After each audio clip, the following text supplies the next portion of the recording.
I'm Creighton Rams with your Throwback Thursday / Red Hot Sports Report. The Cal U softball team caught a break from Mother Nature this week. The rain held off on Monday as Vulcans swept a doubleheader from Clarion at Lilly Field. And despite constant rescheduling over the past few weeks thanks to the weather, the softball team, including senior Shelby Leah, are taking it all in stride. Staying in rhythm. Obviously it's a little disappointing thinking that we were going to be playing consistently with sunshine, but it's just part of the game. It's the nature of the sport, so I think we're rolling with it pretty good. This has been the worst in my 22 years here in California. By far, it's been the worst spring that we have had trying to get ball games in. While the weather may have forced a lot of schedule shuffling, the defending PSAC West champions haven't skipped a beat. With the core of last year's team back, it's been the emergence of a pair of freshmen who have been the big story for the Vulcans in 2014. With Megan Johada to help out with catching and some outfield, and she's hitting the ball well. And then our leadoff batter, Katie Finley, who's just been a tremendous big plus surprise for us, and taking over the leadoff role and being a core player out there in the outfield as well. The Vulcans bring back the reigning PSAC West Pitcher of the Year in Alex Sagel. Yet the key for Cal is an offense that is heating up with 7 home runs in their last 3 games. Started off real slow, which is like out of our ordinary. We're used to hitting home runs all the time, putting up big numbers, so it's really nice to find our rhythm. More to do with being outside, playing more games, so the flow is really helping.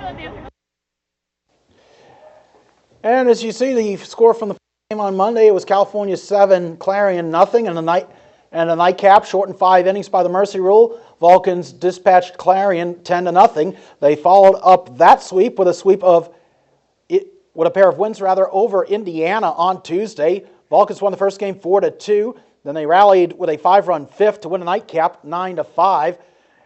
Vulcans have 4 doubleheaders in 6 days. All the way from the friendly confines of Lilly Field, the Vulcan Diamond women will travel to Seton Hill in Indiana this weekend and travel to Mercyhurst on Monday and Clarion on Tuesday. On to baseball, Cal U manager Mike Conte earned his 500th career win on Sunday as part of the Vulcans' 3 wins over IUP. On Sunday, the Vulcans captured the first game of the doubleheader 5-1. That was the game that marked win number 500 for Conte, and in the nightcap, California won 8-1 over IUP. Those games at Consol Energy Park. The Crimson Hawks managed a split of Tuesday's doubleheader in Indiana with a 1-0 win in the opener, but the Vulcans rallied with a 5-3 win in the nightcap. Meanwhile, the Diamond men escaped Consol Energy Park with a 9-8 win over Penn State Greater Allegheny. Justin Taylor drew a bases-loaded walk with nobody out in the bottom of the 9th to allow Ben Carson to score the winning run. It was the second time the Vulcans have won in their last at-bat this season. Coming up this weekend, a 4-game set against Mercyhurst, currently second in the PSAC West. Friday's doubleheader will be in Erie. Saturday's Twinville will be at Consol Energy Park, and CUTV will be there. We'll have coverage of that doubleheader for you. And on Tuesday, Vulcans travel to Point Stadium in Johnstown for a big doubleheader against Pitt Johnstown. Cal, IUP, and UPJ tied for 4th in the PSAC West.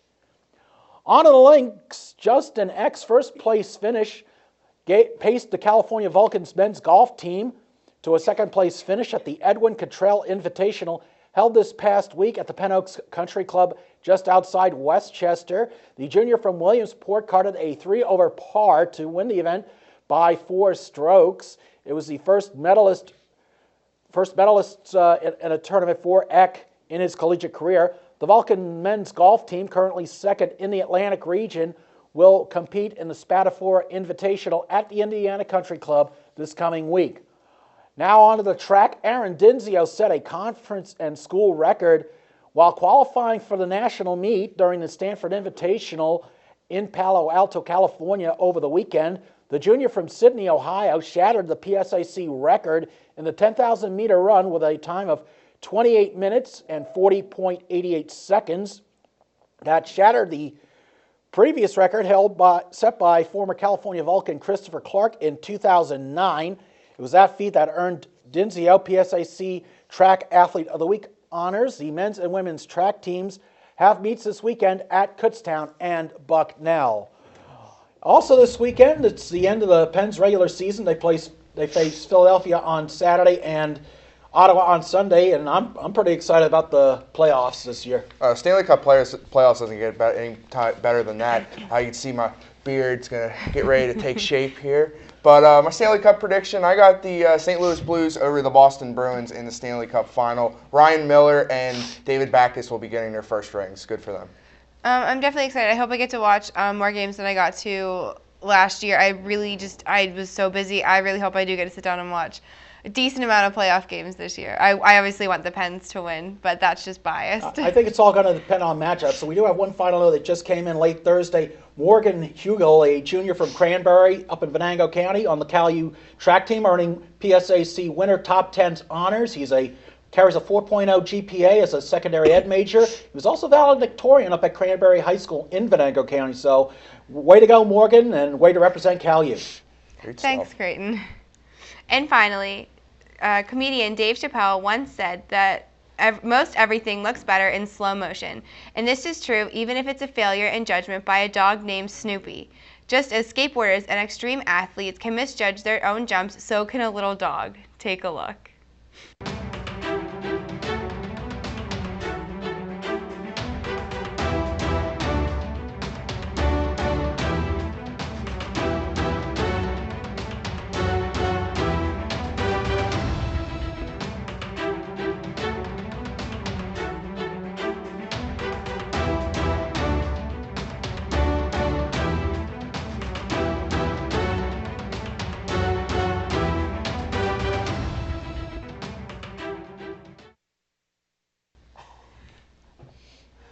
As you can see, no dogs were hurt in the video, just his pride.